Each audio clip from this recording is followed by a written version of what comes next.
사도신경으로 우리의 신앙을 고백하시겠습니다.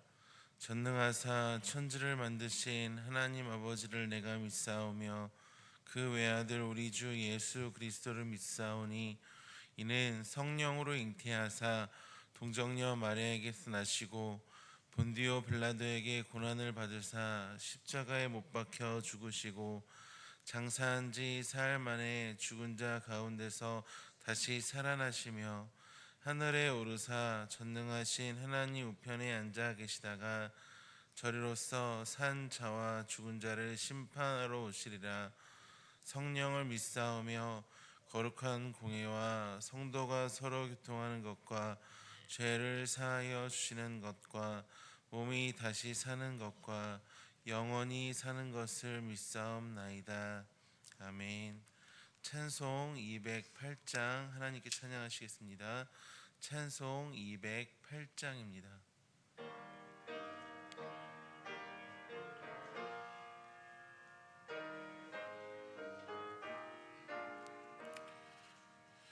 내 주의 나라와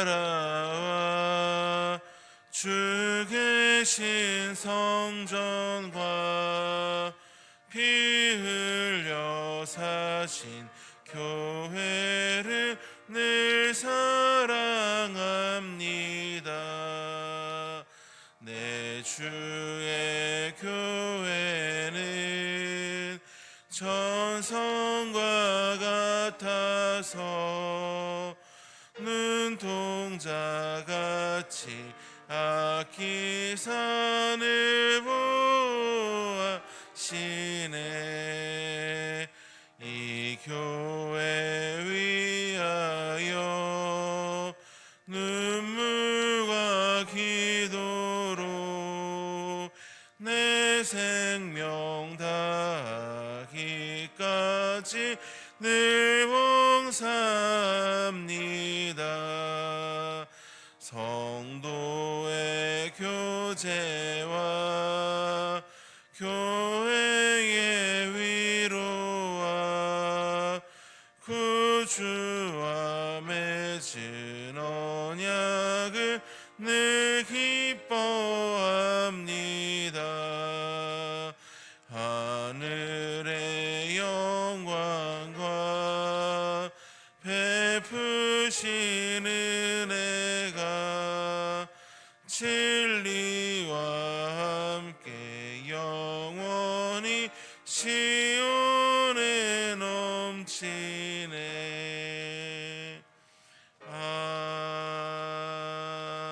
아멘.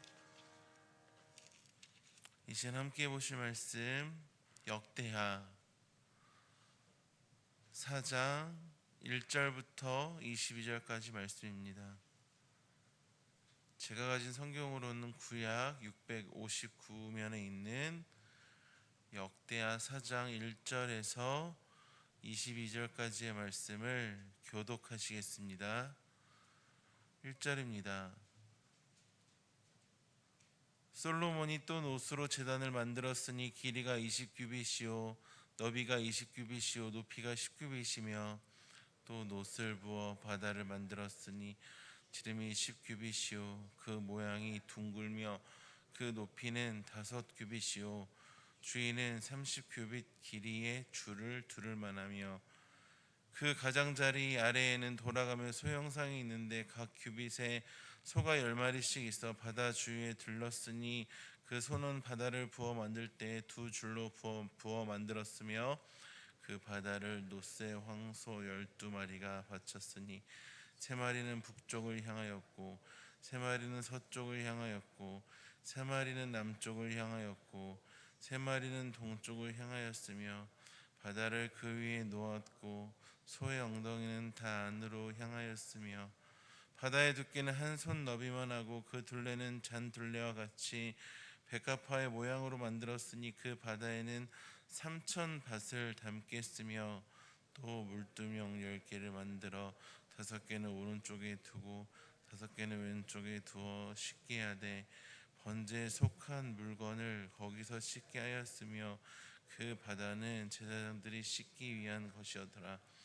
또 규례대로 금으로 등잔대 10개를 만들어 대전 안에 두었으니 왼쪽에 5개요 오른쪽에 5개이며 또 상 10개를 만들어 내전 안에 두었으니 왼쪽에 5개요 오른쪽에 5개이며 또 금으로 대접 100개를 만들었고 또 제사장의 뜰과 큰 뜰과 뜰문을 만들고 그 문짝에 놋을 입혔고 그 바다는 성전 오른쪽 동남방에 두었더라. 후람이 또 솥과 부삽과 대접을 만들었더라. 이와 같이 후람이 솔로몬 왕을 위하여 하나님의 성전에서 할 일을 마쳤으니 또 기둥들과 그 기둥 꼭대기에 공 같은 머리둘과 또 기둥 꼭대기에 공 같은 기둥 머리를 가리는 그물들과 또 그물들을 위하여 만든 각 그물에 2줄씩으로 기둥에 공 같은 2머리를 가리는 석류 400개와 또 받침과 받침의 물두멍과 한 바다와 그 바다 아래 소 12마리와 솥과 부삽과 고기 갈고리와 여호와의 전의 모든 그릇들이라. 후람의 아버지가 솔로몬 왕을 위하여 빛나는 노추로 만들 때에 왕이 요단 평지에서 숫꽃과 스레다 사이의 진흙에 그것들을 부어내었더라. 이와 같이 솔로몬이 이 모든 기구를 매우 많이 만들었으므로 그 논 무게를 능히 측량할 수 없었더라. 솔로몬이 또 하나님의 전에 모든 기구를 만들었으니 곧 금 제단과 진설병 상들과 지성소 앞에서 규례대로 불을 켠 순금 등잔대와 그 등잔이며 또 순수한 금으로 만든 꽃과 등잔과 부젓가락이며 또 순금으로 만든 불짓기와 주발과 숟가락과 불 옮기는 그릇이며 또 성전문 곧 지성소의 문과 내전의 문을 금으로 입혔더라. 아멘. 이른 새벽에 예배 자리에 오시면서 한 분의 성도님께서 감사의 예물을 드리셨고 6분의 성도님께서 1,000번째 예물을 드리셨습니다. 오늘 말씀은 이렇게 시작합니다. 1절에 솔로몬이 또 놋으로 제단을 만들었더니, 솔로몬이 이제 만들었다라고 성경은 이야기를 하는데 이것이 솔로몬이 직접 만들었다는 것을 의미하지는 않습니다. 왕으로서 모든 성전 공사를 주관하였다라는 의미입니다. 뒤에 11절에는 제작의 실제적인 담당자인 이제 후람의 역할이 강조가 되는데, 이 후람이라는 사람은 이제 두로에서 온 장인 청동세공 전문가였습니다. 그래서 이제 솔로몬의 권위 아래, 솔로몬의 이제 감독 아래에서 후람이 이제 실제적으로 기술 제작을 담당한 것입니다. 이제 오늘 본문을 살펴보시면은 여러 지은 것들이 나오는데 4장 1절에 놋제단이 나오고 2절에서 5절 그리고 10절에는 놋바다 그리고 이제 대야 10개와 금 등잔대 10개, 상 10개, 뜰과 문들, 솥, 부삽, 대접, 기둥, 기둥머리, 각종 장식물, 금 등잔대, 등잔, 꽃장식, 불집게, 대접, 숟가락, 불 옮기는 그릇, 성전 문짝 등이 만들어졌다라고 나옵니다. 이제 그 가운데 놋 제단은 이제 번제와 희생제사가 드려지는 중심인 기구입니다. 그리고 놋 바다는 제사장들이 정결하게 씻는 용도를 가지고 있습니다. 그리고 대야는 재물을 씻는 용도이고 금 등잔대는 이제 빛을 밝히는 역할을 합니다. 이제 예전 성막에서는 한 개가 있었는데 성전에는 10개를 만들어서 둡니다. 그 상 10개는 이제 진설병을 두는 상이고 그 상 10개의 의미는 이제 하나님이 주시는 생명과 공급을 의미합니다. 이제 여기 하나하나의 의미들이 있습니다. 근데 오늘은 그 의미를 세세하게 짚어서 본문을 살펴보기보다 왜 하나님께서는 성전을 솔로몬과 후람 이런 사람들을 통해서 지으셨는지에 중점을 두고 말씀을 보려고 합니다. 이제 오늘 말씀이 기록된 역대기는 바벨론 포로에서 돌아온 포로기 이후에 공동체를 염두에 두고 쓴 책입니다. 그러면서 오늘 본문에서는 이제 성전에서 무엇들이 만들어지는지가 기록되어져 있는데, 이 포로기 이후에 이 말씀을 대하는 독자들에게 주는 메시지는 뭐냐면은 이들에게, 그러니까 자신들이 잃어버린 것이 무엇인지를 알려주는 역할을 한 책입니다. 그들이 잃어버린 성전의 영광이라는 것이 이러이러하였다라는 것입니다. 그러함과 동시에 하나님께서는 여전히 성전을 중심으로 임재하시고 예배하는 백성을 통해서 이제 언약을 이루신다는 그 확신을 포로기 이후에 이제 역대기를 대하는 독재들에게 줄 목적으로 이제 적힌 책이 이 역대기입니다. 그러면서 이제 같은 내용이 적혀 있는 열왕기상 7장과 비교해서 보시면은 이제 역대기는 불필요하고 부정적인 요소들은 싹 다 줄이고 쳐내고 성전과 예배에 집중하는 내용들, 집중해서 내용들이 적혀 있습니다. 즉 역대기는 단순히 이들에게 있어서 옛날에 이러이러한 사건들이 있었다만을 이야기해 주는 것이 아니라 이제 예배를 회복해야 된다, 그리고 정체성을 회복해야 된다는 것을 알려주는 말씀이 이 역대기의 말씀입니다. 이들의 정체성은 무엇입니까? 선민이죠. 택함받은 백성이라는 것입니다. 그렇다면 지금 이 말씀을 대하는 우리도 구원받은 백성이고 택함받은 하나님의 자녀입니다.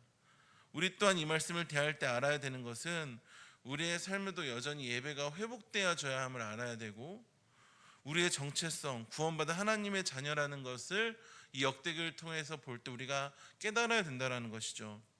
예배가 회복되어져야 된다는 것은 이제 오늘 본문에서 이제 만들어지는 물건들을 통해서 알아볼 수 있습니다. 이제 약간 심하게까지 해석하고 연관시켜 보면은 제단은 십자가, 바다는 그리스도의 피, 등잔대는 빛 대신 그리스도, 이제 상은 생명의 떡 대신 그리스도를 상징한다고도 이야기합니다. 이러한 것들에는 상당한 신학적인 합의와 함께 이제 말씀의 이해가 기반이 된 해석들입니다. 이러한 것들이 이제 예배가 회복되함을 보여주고 알려준다라면은 또 다른 하나, 이 말씀 가운데 우리는 내 자신에 대해서 어떻게 볼 것이냐는 것이죠. 지금 본문에서 성전을 누가 짓습니까? 솔로몬이 짓습니다. 정확하게는 이제 왕으로서 총괄을 하는데 실제로 솔로몬 말고 성전을 짓고 싶어하는 사람이 있었습니다. 바로 다윗입니다. 그러나 하나님께서는 그러한 다윗의 원함을 거절하셨습니다. 역대상 28장 3절에 하나님이 내게 이르시되 너는 전쟁을 많이 한 사람이라 피를 많이 흘렸으니 내 이름을 위하여 성전을 건축하지 못하리라 하셨느니라. 아멘. 다윗은 성전을 짓고 싶어 했습니다. 그러나 막혔습니다. 솔로몬은 성전을 지었습니다. 그러나 솔로몬은 완전하지 않은 왕이었습니다. 지혜의 왕이라는 말에 걸맞지 않게 얼마나 그 삶이 형편없는 모습들이 많았습니까? 그럼에도 쓰임받았다는 것이죠. 솔로몬은 이 성전을 짓는 영광스러운 일에 쓰임받게 됩니다. 결국 이 성전 건축이라는 것은 절대적인 하나님의 주권이고 통치라는 의미입니다. 하고 싶다고 해서 하는 것도 아니고 부족하다고 해서 쓰임받지 못한다는 말도 아닙니다. 그리고 중간에 보시면 아까 말씀드렸던 후람이 나오고 후람의 아버지가 나옵니다. 그런데 이 둘은요, 택함받은 선민이 아니라 이방인 기술자들입니다. 그러니까 이방인 기술자가 지금 성전 건축이라는 명예로운 일에 참여하게 됩니다. 이는 훗날의 열방이 하나님의 집 건축에 동참한다라는 이사야 60장의 말씀과 이제 스가랴 14장에서 예언되는 열방이 예루살렘에 와서 하나님을 섬길 것의 이제 모형을 보여주는 것입니다. 이제 어디 성전 건축뿐이겠습니까? 하나님께서 주도하시는 하나님의 일은요, 내가 원한다고 다 할 수 있는 것도 아니고 자격이 없다고 쓰임 못 받는 것도 아닙니다. 또 오늘 본문에서의 이제 이방인들, 후람의 아버지, 이런 이방인들의 가장 큰 특징은 무엇이냐면 거룩하지 못하다는 것입니다. 구별되지 못한 자들이라는 거예요. 약속 밖에 있는 자들이라는 것입니다. 그런 자들이라고 안 쓰시는 것이 아니라 하나님께서 자신의 주권으로 쓰신다는 것입니다. 구별되지 않은 자를 구별시키시고 거룩해 하십니다. 자격 없는 자를 들어 사용하시고 자격을 부여하시는 분이 하나님이시라는 것입니다. 거룩한 자를 사용하시는 것이 아니라 자격 없는 자를 들어 부르신 자를 거룩하게 하시는 거룩하게 하시는 분이 하나님이십니다. 어떻게 자격을 부여하실까요? 하나님 자신의 주권적 선택으로 자격을 부여하십니다. 이방인을 쓰시고 또 부족한 왕을 쓰시고 충분히 원하는 자를 쓰지 않으시고 믿는 우리에게는 이제 아들을 죽이셔서 자격을 부여하셨죠.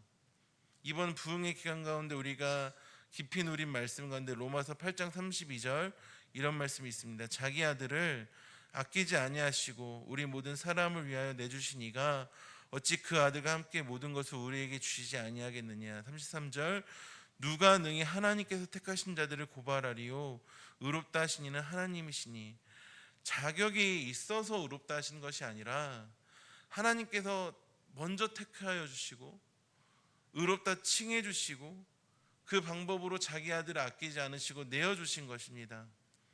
그리고 그러한 자격 없는 자들로 성전을 건축하게 한 것, 예배할 수 있는 예배대로 세워주시는 것은 하나님의 은혜로운 초청입니다. 오직 자격이 아니라 은혜입니다. 다윗은 성전을 짓고 싶어 했지만 막으셨고 솔로몬은 완전하지 않지만 사용하셨습니다. 그리고 이방인이라고 할지라도 사용하셔서 영광스러운 성전을 건축하게 하셨습니다. 이제 언약 백성과 이방 백성을 함께 사용하심으로 이 땅에 단 1인치라도 하나님의 주권 밖에 있는 것은 없음을 정확하게 보여주고 계시고, 흠 많고 자격이 없지만 하나님께서는 우리를 통해 교회를 세우시고 자신의 나라를 확장시켜 나가신다는 것을 보여주는 말씀입니다. 즉 성전 건축은 자격이 아니라 은혜로 이루어지는 것이고, 우리의 인생 또한 하나님께서 우리가 허락하신 하나님의 일 또한 자격보다 은혜라는 것입니다. 나의 부족함보다 하나님의 은혜가 훨씬 더 큽니다. 비교조차 할 수 없습니다. 하나님의 일은 자격으로 하는 것이 아닙니다. 오직 은혜로만 할 수 있습니다. 말씀을 정리하겠습니다. 오늘 말씀을 단순히 이제 노수로 만들었고 각각의 그 의미가 무엇인지를 구분해서만 본다라면은 그것은 신학의 공부일 것이고 부분만 보는 것입니다. 저 같은 목회자가 집중해서 일단 공부해야 될 것들이겠죠. 근데 이 모든 것들을 통해 우리를 사용하시고 구원하시는 그 하나님의 일하심을 우리는 봐야 됩니다. 우리의 삶은, 그리고 하나님의 일하심은요, 내가 원한다고 그대로 다 이루어지지 않습니다. 하나님께서는 우리가 원하는 것을 이루지 않으시고 하나님이 자신이 원하시는 데 우리를 빚어가십니다. 그리고 그것이 우리에게 있어서 가장 최고의 것, 최상의 것이라는 말씀입니다. 그런 하나님을 신뢰하는 우리가 되길 소망합니다. 반대로 자격이 없다고 안 사용하지 않으십니다. 사용하신다고요. 연말이 되면은 무섭습니다. 목사님, 제가 자격이 없어서 이 직분 감당 못하겠다라고 말하시는 분들이 어쩌다가 계세요. 제대로 보신 거예요. 맞아요. 우리는 아무 자격이 없습니다. 그러나 주님은 쓰신다는 거예요. 충성되이 여겨 세워주신 일에 감사함으로 나아간 우리가 되길 소망합니다. 솔로몬은요, 완전하지 않지만 하나님께서는 사용하셨습니다. 우리 또한 마찬가지입니다. 완전하기를 원하셨다면 하나님께서 직접 하셨겠죠. 부족하지만 하나님께서 우리를 사용하실 때에는 하나님의 이유가 있으십니다. 동역하기를 원하시고 부족한 자에게 지혜를 후해 주시고 꾸짖지 않으시고 능력을 주십니다. 약한 자를 들어 강한 자를 부끄럽게 하십니다. 마지막으로 후람과 그 아버지를 쓰신 것처럼 거룩하지 못한 자를 거룩히 하시는 주님을 바라보시며 오늘 한날도 주님 안에서 승리하는 우리가 되길 소망합니다. 주님만이 우리의 소망이십니다. 주님 바라보십시오. 그 안에서 기쁨으로 하루, 한 날, 한 시간, 1년, 평생 동안 귀하게 쓰임 받는 우리 모두가 되기를 주님의 이름으로 축복합니다. 기도하겠습니다. 하나님 아버지, 자격 없는 자를 사용하여 주심에 감사합니다. 자격과 조건으로 하나님께서 우리를 사용하셨다라면은 단 한 번도 쓰임 받을 수 없는 존재가 우리 내 자신임을 고백합니다. 그러나 주님의 한량없는 은혜로 말미암아서 자격 없는 자에게 자격을 부여하시고 자신의 아들을 죽여 우리를 아들 삼아 주시고 영원한 생명을 허락하여 주시고 정말 그 영광에 참여시켜 주신 하나님께 모든 영광과 찬송을 올려드립니다. 하나님 아버지, 나의 모습과 형편을 바라보면서 하나님의 일을 재단하는 것이 아니라 자격 없음에도 사용하시는 하나님의 은혜에 감사하며 순종할 수 있는 우리가 되게 하여 주실 것임에 감사합니다. 하나님, 은혜를 부어 주시옵소서. 자격이 아니라 은혜입니다. 자격이 아니라 은혜입니다. 상황과 환경이 아니라 주님께서 쓰시겠다는 그 말씀과 그 약속을 믿고 오늘 한날도 승리할 수 있도록 평생도 주님 바라보면서 승리하여 나아갈 수 있도록 인도하여 주시옵소서. 이 시간도 그냥 나오지 않고 귀한 예물 가지고 나오신 손길들이 있습니다. 이 예물이 쓰여진 곳곳마다 정말 주님께서 허락하신 하나님의 나라와 하나님의 사랑과恩이 함께 증거되게 하여 주시고 하나님께 마음껏 드렸습니다. 주님께서 주시는 복과 은혜를 마음껏 누리게 하실 것임에 감사합니다. 살아계신 예수님의 이름으로 기도합니다. 아멘. 하늘에 계신 우리 아버지여, 이름이 거룩히 여김을 받으시오며 나라의 임하옵시며 뜻이 하늘에서 이룬 것 같이 땅에서도 이루어지이다. 오늘날 우리에게 일용할 양식을 주옵시고 우리가 우리에게 죄 지은 자를 사하여 준 것 같이 우리 죄를 사하여 주옵시고 우리를 시험에 들게 하지 마옵시고 다만 악에서 구하옵소서. 대개의 나라와 권세와 영광이 아버지께 영원히 있사옵나이다. 아멘.